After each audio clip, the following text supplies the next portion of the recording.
India's notion of India, how do you understand the civil society in the context of India? Remember, the very notion of civil society has its linkage with the process of formation of capital, consolidation of capitalism, particularly the bourgeois society, in the bourgeois economy. In the bourgeois economy, you are talking in terms of individual freedom, individual entrepreneurs.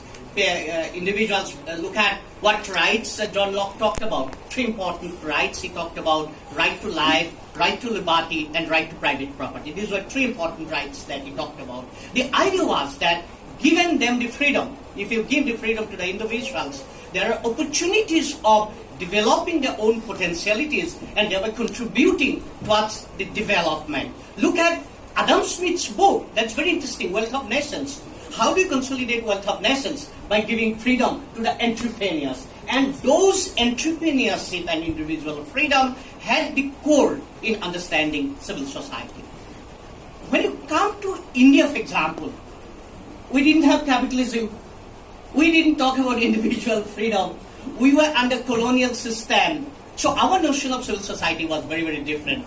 If we talk in terms of colonial period, particularly in 19th century, it had different understanding of civil society, and Niraj Chandok has very extensively written on it. For example, religious organizations, Arya Samaj, for example, Hindu Samaj, and so on and so forth, they were also taking part in bringing reform to the society or reviving the traditions and cultures of the past.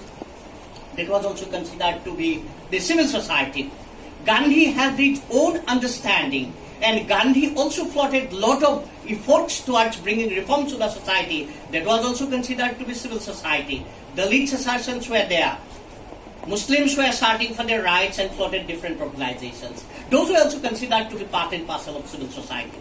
But once we achieved independence, 1947, and once we adopted the Constitution, and if you look at the debates in the Constitution, Constituent Assembly debates, it had the notion of freedom, it had the notion of equality, it had the notion of justice. Freedom, equality, and justice were combined together. And it was understood that it will be the responsibility of the state to undertake the project, undertake the mission, not only to ensure freedom, but also to ensure equality and social justice. Therefore, you have the fundamental rights, and also you have the directive principles of state policy. Now, that process, one of the important issues where there were differences between the court, judiciary, and of the government, executive, and the parliament was the land reforms. You had the right to private property as a fundamental right in the Constitution, and government, taking the advantage of directive principles of state policy, were initiating the land reforms that were challenged in the court, and the parliament had to reenact it in a different way.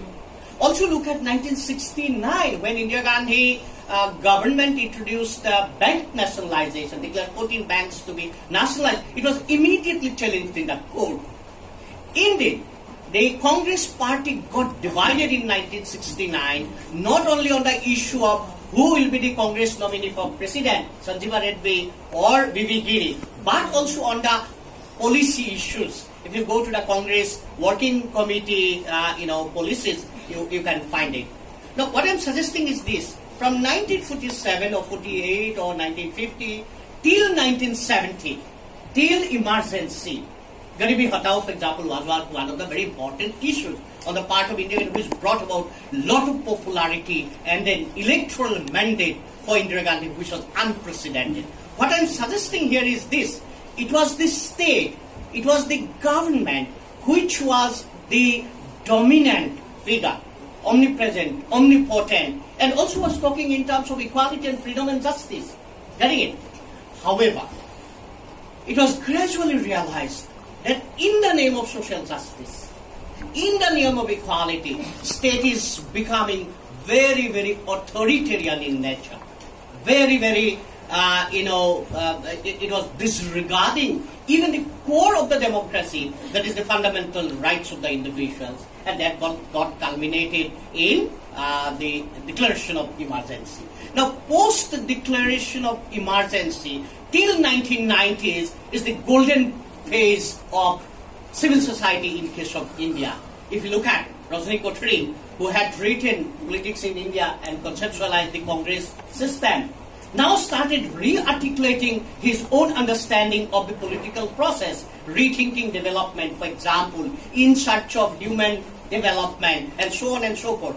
If you look at Rajni Kothari and many others who were trying to understand the politics in India from the liberal perspective, were trying to understand it, rethink the whole process of democratization, and they gradually realized that it cannot be state-centric.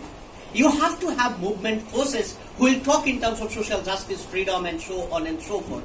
So 1970s onwards, we have witnessed a shift in the discourse or resurgence of the discourse of civil society in India. A lot of movements came about. It started talking about poverty. It started, okay, you have the PUDR, for example, People's Union of Democratic Rights. You have the PUCL, People's Union of Civil Liberty, Civic Liberty, and so on and so forth. And a lot of other movements, Joy Prakash Narayan also contributed towards this. And civil society, there was a sudden resurgence of civil society in India. In every nook and corner of the society, country, the civil society forces came to the forefront, started demanding, articulating the rights in a different way. Ecological movements came about, women's movements came about, Dalit movements became very strong, ethnic movements in Northeast India became very strong, and there were lot of, the caste movement, for example, also emerged as important rallying points of political mobilization and democratization.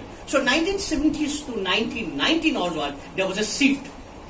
However, with the onset of liberalization, privatization, and globalization, LPG, you had a different discourse of civil society here.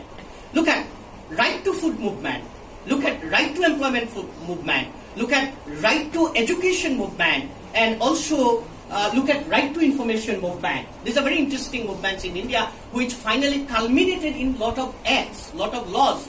You had NREGA, you had Right to Food Act, you have National Food Security Act, you had Right to Education Act, Right to Information Act. But this is interesting. During this phase, the whole notion of civil society had undergone changes. What is that changes? In 1970s to 1990s, civil society was targeting the structural inequities of the system, structural inequities of the society. Here in late 1990s to middle of the second decade of 21st century, the civil society was more in terms of delivery of services, not exactly questioning the dynamics of globalization, dynamics of inequality, dynamics of structural deficiencies in the system, but started demanding that yes, all right, globalization is there, privatization is there, but it is important that we need food. So they were demanding this that give us food back, give us even the rights to the forest dealers. The Forest Rights Act was also introduced, enacted during this period. Now, in the process, what happened, and Neeraj Chanduk has very comprehensively argued on that, what happened during this process is that, rather than talking in terms of the structural inequalities, you have started talking in terms of getting benefits from the system. Look at National Food Security Act. It is expansion of the beneficiary regime, giving ration card and so on and so forth, opening your bank account and so on and so forth. NGOs played a very important role during this period. Judiciary played a very important role during this period. Look at Right to Food came about. Right to Food came about because of the intervention of the Supreme Court. It intervened that right to life cannot be disassociated from right to food. If you are talking in terms of giving right to food, right to life, then you have to incorporate right to food. So judiciary, NGOs, professional organizations, self-help groups, all of them started playing a very vital role. But when the issue of structural inequalities came, when the issue of very logic of development came, very dynamics of development came, for example, when Narmada Bachao Andolan, NBA, knocked the door in the Supreme Court, then Supreme Court had given a go-ahead to the agencies that you can raise the height of the dam and so on and so forth. So this was a very different period. Now we are stepping in a very different state of civil society. 2014 onward, I'll not elaborate on it. But remember, now people have started asking the structural questions. Look at anti-cab movement, anti-car movement. People have started demanding that no, the way the politics is happening is not good. Way the political parties are doing their role is not good. It has to be challenged. It has to be, it has to be questioned. People have come on the street, not depending on the professional NGO, even not depending on the judicial system. They have come on the street, and on everyday basis, they are challenging. So this is the different. I think this is the right at the moment we have seen resurgence of civil society, which we witnessed in 1970s. So this is the trajectory of civil society, and we can relate it to the process of democratization. Now I'll leave it here, the part on civil society in India, a short trajectory.